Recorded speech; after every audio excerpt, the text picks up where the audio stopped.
20 bad habits na pwede makabawas sa buhay natin. Number 1, yung mahilig mag-stretch ng leeg. Tinuturuan ko kayo mag-stretch pero yung sobrang tingala o sobrang ikot ng ulo, kaka-stretch, merong napupunit ang neck arteries. Pwedeng carotid artery, vertebral artery, napupunit, na i-stroke. Kaya mag-ingat po, huwag sobrang stretch ha. Meron na i-stroke, pwede makamatay yan. Number 2, mahilig magpapayat using laxative. Minsan, bili lang tayo ng bili ng mga tableta, ng mga supplement, hindi natin alam ano component eh. I-check nyo, ano ba ginagawa nitong pampapayat kuno? Diba? Baka mamaya laxative yun. Ibig sabihin yung mga pampadumi. So, pang constipation, pinapadumi ka. So, pag ininom mo yung mga supplement na yun, tahi ka ng tahi, punta ka sa CR, diba? Pag punta sa CR, feels thin, feels empty. Pero kung laxative man siya, baka bumagsak electrolytes mo, bumaba potassium. Alam nyo naman, pag dumi ng dumi, bababa ang potassium, pwede maglokotibok ng puso, pwede mamatay. Pag dumi ng dumi, pwede ka ma-dehydrate. Pag na-dehydrate ka, aabot sa kidney damage, kidney failure. Laxative dependent, overuse, masisira din yung internal organ damage. Pati tiyan mo, medyo may stretch siya, lagi na lang makulo ang tiyan. So, magpapayat sa normal na paraan. Huwag yung piliting idumi. Number 3, maganda mag-exercise. Pero may mga tao, sobrang exercise. Kung talagang tumatakbo ka ng 6 hours, nagte-treadmill ka ng over-exercise, masisira ang tuhod, masisira ang paa, masisira ang hip. Can you exercise too much? Pwede po. Kung yung katawan mo, 4 na araw, masakit pa sa kaka-exercise, na pagod ka na, parang wala ka ng energy. Baka nasusobrahan na po tayo. Huwag sobrang exercise, baka masira din yung muscle. Pag nasira yung muscle, protein yan, dadaan sa kidney yan, makikidney damage tayo. Doon lang tayo sa tamang exercise. Number 4, mahilig sa cotton buds, di ba? Ayaw na ayaw ng ENT ang cotton buds. Sabi ng mga ENT specialists, cotton buds are the root of all evil. Karamihan ng pasyente nila sa cotton buds. Kasi nga, hindi mo namamalayan, masarap mag-cotton buds, binutas yung sariling eardrum. Ayan o. Cotton buds, hindi mo naman kailangan ubusin lahat yun. Mga 2/3 lang. Mabubutas mo na eardrum mo. Ayan, nabutas na siya. Pag nabutas mo eardrum mo, may chance hindi na siya maghihilom. Pag hindi siya naghilom, ano mangyayari? Lagi nang may luga, madalas ka na magkaka-infection. Yan ang problema. Kung may luga, pa-check tayo sa ENT, siya na magtatanggal. Pwede kayong magpunas dito lang sa labas ng tenga. Next, kulang sa tulog. Okay? Laging puyat. Anong problema sa laging puyat? Lack of sleep. Kala nyo simple lang, masama po. Mas mataas ang chance ng heart disease, heart failure, high blood tataas, diabetes tataas dahil sa kulang sa tulog. Libre lang matulog eh. Ha? Huwag masyado magpaka-stress, at least 7 to 8 hours ang tulog. Sobrang araw. Diba? May mga kabataan gusto lagi nagbi-beach. Ang sobrang araw, sabi yan ng mga derma galit sa araw eh. Gusto nila siguro afternoon sun, kahit morning sun, ayaw na nga nila. Ayaw nila ang araw kasi nagkakakulubot. So yung skin injury from exposure sa matinding araw, lalabas after 20-25 years. Pero ang pinaka-danger sa maraming araw ay skin cancer. Katulad nito po oh. Lahat po to skin cancer. Nag-uumpisa ganito lang, palaki ng palaki. This is melanoma. Pag melanoma, nakamamatay.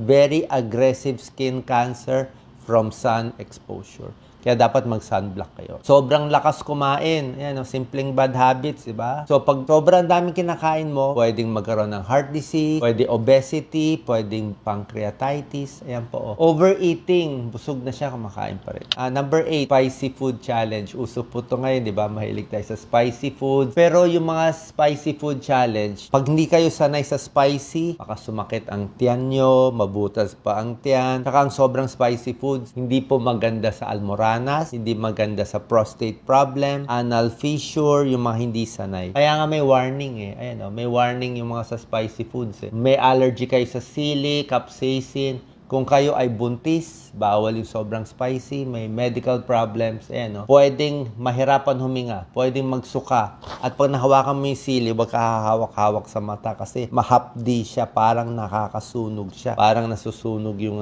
balat at lalamunan. Simpleng bad posture. Ayan po oh. Marami sa kababayan natin, bad posture, laging kuba. Sa cellphone o sa habit lang. Pag laging kuba, naiipit ang lung. Bad posture, bad lungs. Ibig sabihin, sabihin, mas hindi nakaka-expand yung baga natin. Paano kung nagka-pulmonya, nagka-COVID, may plema, naninigarilyo, tapos hindi pa nag-expand yung lungs kasi nga naipit na ng posture natin, nakuba. Kita mo, pag kumuba, lumiit yung baga niya. Tsaka kung bad posture, hindi lang baga ang nasisira, dami. Leeg, oxygen sa brain, pati likod, pati puwet, humihina, pati varicose veins, deep venous thrombosis, puso, lahat na may diferensya dahil lang sa poor posture. Number 10, syempre smoking and alcohol. Alam niyo naman yung alak, di ba? Ang daming dangers, no? Brain damage, liver damage, hindi ko naman kailangan sabihin palate, pancreatitis, birth defect, okay? Sigarilyo, 90% ng lung cancer, ang dahilan ay paninigarilyo. Yun ang cause. Sa 10 may lung cancer, 9 out of 10 smoking ang problema. Pag naninigarilyo, mababawasan ng 5 to 10 years yung lifespan natin. Sayang po. Number 11, mahilig mag-cross ng leg, di ba? Lalo na yung mga babae. Wala namang problema, tingin natin. Pero tingnan nyo yung spine niya, tumabingi. So, lagi nakakross yung legs, sumasakit yung likod, nagtutwist yung spine. Laging nakakross yung legs natin, pati yung varicose veins, naiipit. Pag nagpapa-blood pressure, hindi pwede nakakross ang legs. Dapat naka-flat lang. Diba? Pag nakakross ang legs, tataas konti ang blood. So, kung may high blood na kayo, nagkakross, naiipit kasi. So, a little high yung blood pressure mo. Number 12, wag din uupo sa matigas na silya. Lalo na matagal. Ayan, o kung makapal yung wallet mo, wag mo uupuan yung wallet mo. Kasi kung makapal yan at matigas yung silya mo, maiipit ang sciatic nerve. Ito po. Ano bang sciatic nerve? Di ba, minsan matagal tayo nakaupo. Like ngayon, nakaupo tayo. Mamamanhid ang paa, di ba? Manhid ang binti, ang hita, wala nang pakiramdam. Sa varicose veins natin, lalong lalala. So, mas maganda yung silya natin, may konting kutsyon. Ayaw natin yung sobrang lambot na nakaslouch ka, pero ayaw mo rin yung sobrang tigas. Ha? Nakita nyo, lalo na sa mga kalalakihan, about 50 years old, pag matigas ang silya natin, tayo ng pelvic pain. Dito sa tumbong, laging masakit. At nahirapan yung prostate. May pag-aaral na pag sumisikip yung mga muscles natin dyan sa may pelvis area, mas lumalala yung prostate. Di makaihi, masakit umihi, prostatitis, inflammation ng prostate. Yan. Number 13, mahilig dito sa mga masisikip na maong, lalo na yung mga babae. Sobrang sikip, bakat na bakat. Ang problema, kung sobrang sikip tapos nag-squat pa sila, ito nangyari po to may isang mga model siya ata nag-squat siya meron siyang kinukuha. After 1 hour, naipit yung mga tibial nerve niya dito sa binti. Tibia fibula nerve, naipit yung artery, nawalan ng blood supply yung paa. Namanhid, ni makalakad, dinala sa emergency room dahil sa sikip ng maong. Naipit masyado. Hindi po maganda.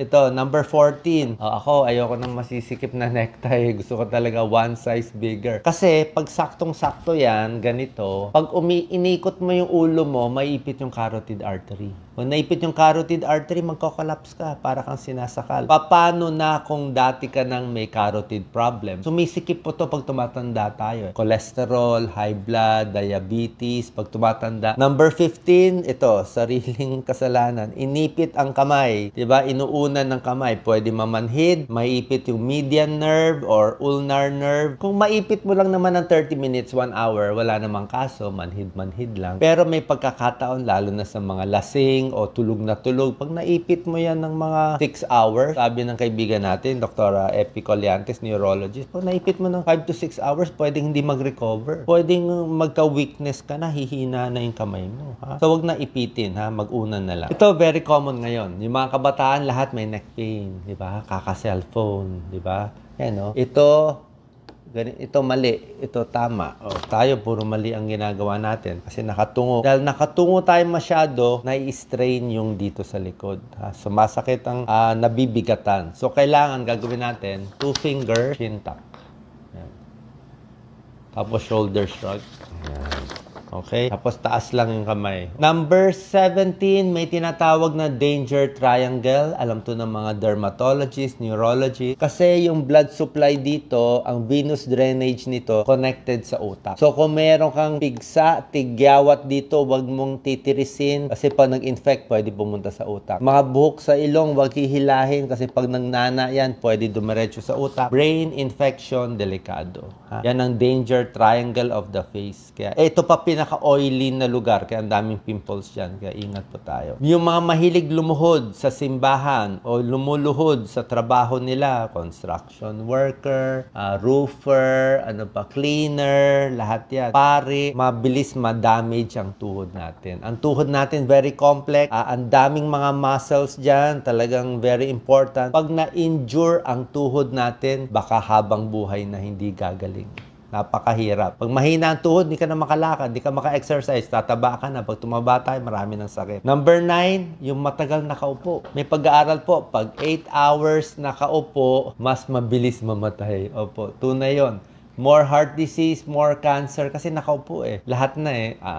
Tataba, diabetes, magbabara dito sa ugat natin sa paa. So, pag umupo tayo ng 30 minutes, 1 hour, tayo-tayo, lakad-lakad. Laging nakaupo, masama yan. Masama sa puso. Increases death, increases diabetes, heart disease, and cancer. Last, bawal umire. Number 20. Pag dudumi tayo, huwag nyo talagang i-ire na parang, kasi pag sinobra nyo ire, pwede ma-heart attack. Ang sobrang pag-ire, during the time na umiiri ka na 10 seconds, nagkukulang ng blood supply ang puso mo. Ulitin ko, habang matigas na matigas ang dumi, yung talagang iring-iri ka na 10, siguro hanggang 5-10 seconds lang. Kasi during that time, mababawasan ng blood supply ang puso mo. Kung dati nang may barado kang 70%, 80% yung ugat mo, umiiri ka pa, mawawalan ng blood supply, tagal-tagalan mo pa, atake sa puso. And dahan-dahan din sa pag-ubo. Sobrang ubo, sobrang hatching, lung injury, lulus-lus lang. Diba? Sa lakas ng pressure, ingat po ha, baka may pumutok dyan.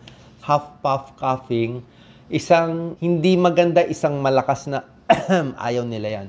Ang gusto ng pulmonologist, 3 dahan-dahan. Malalim, okay? Patigasin ang tiyan, bago 3 ubo.